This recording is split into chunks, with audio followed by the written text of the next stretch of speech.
Yo, what's going on, everybody? It's Blanco the Islam, and in today's video, we are going to be going over the best things you can buy or invest your money and time into GTA Online this week. Of course, we do these usually every week, so if you are interested in that type of content, of course, hit that like and subscribe button. And if you are new, we do make consistent GTA content here on the channel, so why would you not want to subscribe, man? Take 1 second of your time, smash that like and subscribe button, and let's get into it, ladies and gentlemen.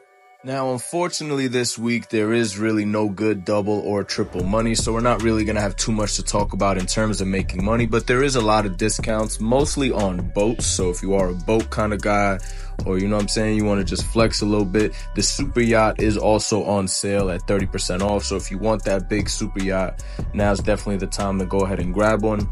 I think all the upgrades and equipment for the yacht are also 30% off, but these are some of the boats that are 30% off and 40% off in the Dock Tees website in your phone, of course. I personally don't really care for boats, but some people do. Now, the things that I would recommend buying would be the Pegasi Torero XO. If you don't currently own one, this vehicle is really good. It's very fast, especially on last gen. If you don't have HSW and you're not on new gen, you definitely want to get the Pegasi Torero XO, and then also the Grotti Furia is also on sale at 30% off on Legendary Motorsports. Now, both these cars are really good. They're two of probably my top 10 favorite cars in the game in terms of customization, performance, and just the way they look. So I would definitely suggest getting those two if you don't have one. And then, of course, we also have the Kotsaka Submarine. The Sonar station is 30% off, coming down from 1.2 million to 840,000. I'm personally not going to get it, but if you are interested in buying this, you definitely can go ahead and do so. I heard there's like a treasure hunt that you can do and make like $1 million or something, but I'm personally not too big on that or care much about that, so I'm not going to personally buy it. But like I said, if you are trying to get the Sonar station in your submarine, you can definitely go ahead and do that. But anyway, let's move on to the podium vehicle of this week. And we actually have a pretty good one. I believe this is the Annis Euros. This car is very good. It performs really well. I believe it has missile lock-on jammers. I might be wrong about that, but the customization on this car is sick. It was part of like that tuners update, and all the tuner cars, man, the customization on them is always top tier. So I would definitely suggest spinning the wheel and trying to get that. So we're actually going to go ahead and spin the wheel live for you guys. Now, there is a little bit of a technique to this. I normally do get the podium vehicle. You just have to very slightly push down on the analog on your controller. Now, I'm not sure how you would do it on PC, but just very lightly. You don't want to spin it too fast. You see, I missed it by a little bit, but usually it works. If you very lightly push down on it, I would say it increases your chances of getting the car by like 40% in my personal experience. But anyway, definitely try to hit that wheel. Like I said, this podium vehicle is a very good car. Now, next up at the LS Car Meets, we have some heat. We have the GB200. It's actually a really nice like racing rally car. It's pretty dope, to be honest, and I would definitely suggest trying to get this car. That's, of course, if you can find a LS Car Meets race. Those things seem almost impossible to be able to join nowadays. Now, if you're on next gen, this is going to be your HSW test track vehicle. Nothing really too special. It's just a low rider with a jacked up, steroid HSW injection. Nothing really too crazy there, but we do have really good heat with the regular test track vehicles, and that's going to be the Bravado Valerier. I don't know really how to pronounce it, but this vehicle is really dope. It's under $700,000. I believe it's $695,000, which is a steal, man. This thing doesn't have too much in the form of customization, but the performance is actually really good, man. I would definitely suggest getting that car to the left. Again, I don't know really how to pronounce it. Then, of course, we have the Enos Paragon R, which in my opinion is one of the best looking cars in the game. Of course, not with this livery. This livery's atrocious. But the rims, the headlights, the shape of the car, it's a coupe Bentley, man. It looks absolutely awesome. It's, it has Amani Tech upgrades, and it's under $1 million right now. I believe it's on sale. Yep, under $1 million, man. For $900,000, you could get this car. In my opinion, also a top 10 favorite car of mine. I would definitely suggest getting all three of these cars, and that includes the Ocelot Locust, which again, like the first Bravado car to the left, Doesn't have too much in the way of customization, but it's an absolutely amazing performing car. It handles like a beast. It's really fun to drive. It's one of the most fun cars to drive in the entire game. And if you haven't ever bought one, I definitely suggest getting one, as this is also just over $1 million. So you can get all three of these cars for about 2.5 mil. And I don't think you can go wrong, man. You're getting three absolutely amazing cars just at $2.5 million. So I would definitely suggest all three of the test track vehicles this week. Some good heat, man. Some good heat in the LS car meet for sure. Now moving on to Simeon's, we don't have too much heat in Simeon's. Of course, we start off with the Volker Warner. I mean, nothing really special here unless you're just, for whatever reason, a really big enthusiast for the Volker Warner. I'm personally not an enthusiast for the Volker Warner, so not really something I'm going to be picking up. It kind of looks pretty trash, but we do have the Lampadati Viceris, which I do recommend. It looks pretty cool. The front kind of looks like a more realistic, I mean, not realistic, a more futuristic, like muscle car, and then the back looks very retro.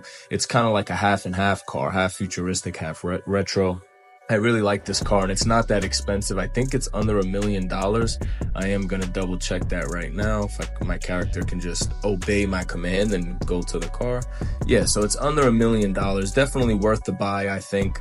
It's a very cool looking car. Not a crazy amount in terms of customization, but it is a really cool car. And then we have the Ocelot Swinger, which is also a very cool looking car.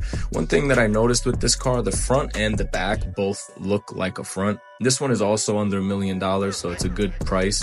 But as you can see, the front and the back can pass as a front. So it's pretty funny. It's like the front and back look almost exactly the same, excluding the headlights, of course. But I would definitely suggest getting those two cars, the Viceris and the Swinger.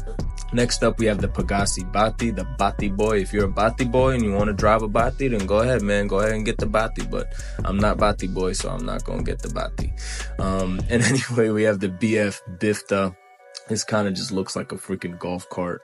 Again, nothing too special in Simeon's besides the Viceris and the Swinger. Those are probably the two cars I would recommend in Simeon's this week, especially at the price point. You're getting two really good cars for about, I think they were like $700,000-800,000 each. So definitely a really good price point for those vehicles.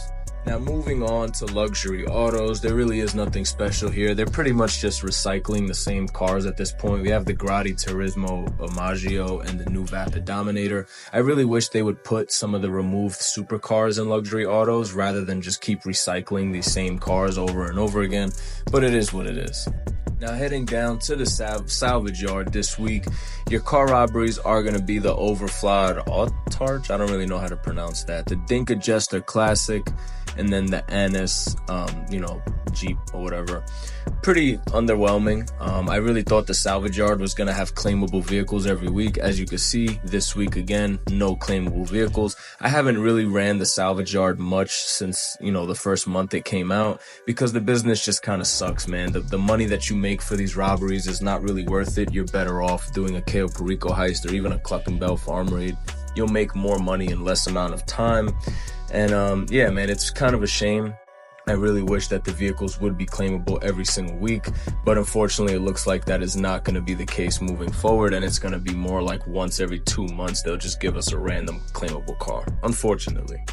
Next up, these are going to be your locations for your time trials. Your regular time trial is going to be located right here. And now, of course, these are worth $100,000 every single week. So I do suggest completing the HSW time trials and the regular one. Of course, if you're not on next gen, you won't be able to do the HSW time trial. But if you do both of these, that's an easy $350,000, and they each take only about like 2 minutes. So let's look now for the HSW time trial, and that is going to be right here. So your HSW time trial is located right here. Again, you need a HSW vehicle, so you can't do this on old gen, but it is worth $250,000 once you complete it. And that's kind of the only really way you can make money this week outside of doing your regular Cayo Perico and business stuff, because as I said, another crappy week for GTA. There is no businesses, double money, or anything like that. Just a couple stupid like adversary modes that I don't really suggest doing, too much. But anyway, that pretty much wraps us up here today for the best things to buy in GTA Online. This is a series that I do every single week where I kind of give you suggestions on what you should and shouldn't buy. And of course, if there is something that is double money, I'll let you know if it's worth committing your time to whatever activity is worth, you know, the money and worth your time for it. But anyway, again, take 1 second of your time, hit that like and subscribe button, help the channel grow. It is greatly appreciated. And until the next one, peace out, boys.